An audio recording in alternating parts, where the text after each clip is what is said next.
নমস্কার, আমি ডক্টর বাসু মুখার্জি, স্ত্রীরোগ বিশেষজ্ঞ, কলকাতায় প্র্যাকটিস করি।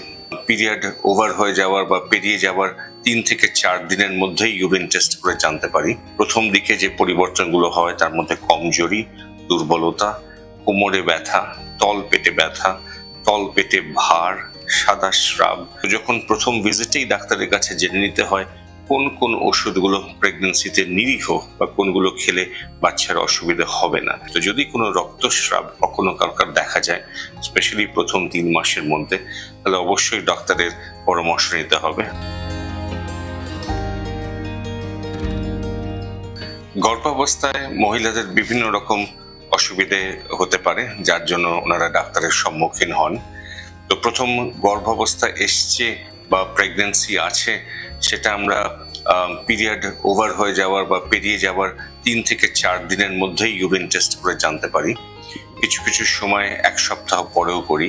কিন্তু কিছু মহিলা যাদের পিরিয়ড রেগুলার নয়, টাইমে টাইমে আসে না, তাদের 10 থেকে 50 বছরের মধ্যে যখনই প্রেগন্যান্সি আসার মতো পরিস্থিতি থাকতে পারে, মানে তারা যদি কারোর সঙ্গে তাদের মেলামেশা হয়, তাহলে ডেফিনেটলি পরীক্ষা করে দেখা উচিত যে ওনার প্রেগন্যান্সি আছে কিনা।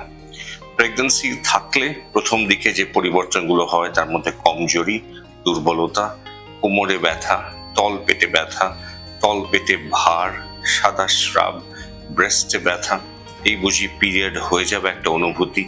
এইসব অসুবিধাগুলো প্রথম 2 থেকে 3 মাসের মধ্যে অনেক মহিলাদেরই দেখা যায়।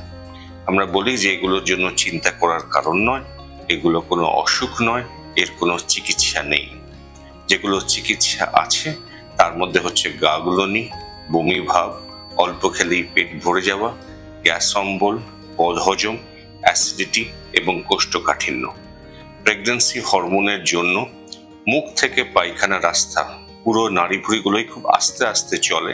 সেজন্য খাবারটা খাদ্যনালীতে বেশিক্ষণ, পাকস্থলীতে বেশিক্ষণ এবং বেশিক্ষণ ধরে নাড়িভুড়ির মধ্যে দিয়ে যায় বলে জলটা টেনে নেয় বলে কনস্টিপেশন বা কোষ্ঠকাঠিন্যর ধাত থাকে।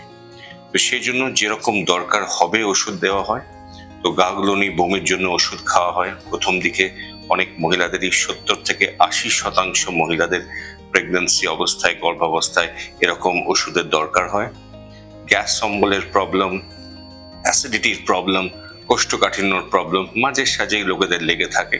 তো যখন প্রথম ভিজিটেই ডাক্তারের কাছে জেনে নিতে হয় কোন কোন ওষুধগুলো প্রেগন্যান্সিতে নিরীহ বা কোনগুলো খেলে বাচ্চার অসুবিধা হবে না, তো সেই ওষুধের একটা লিস্ট করে নিয়ে বাড়িতে টুকটাক খাওয়া যেতেই পারে অসুবিধা হলে, কিন্তু সেটা ডাক্তারের পরামর্শ নেবার পর।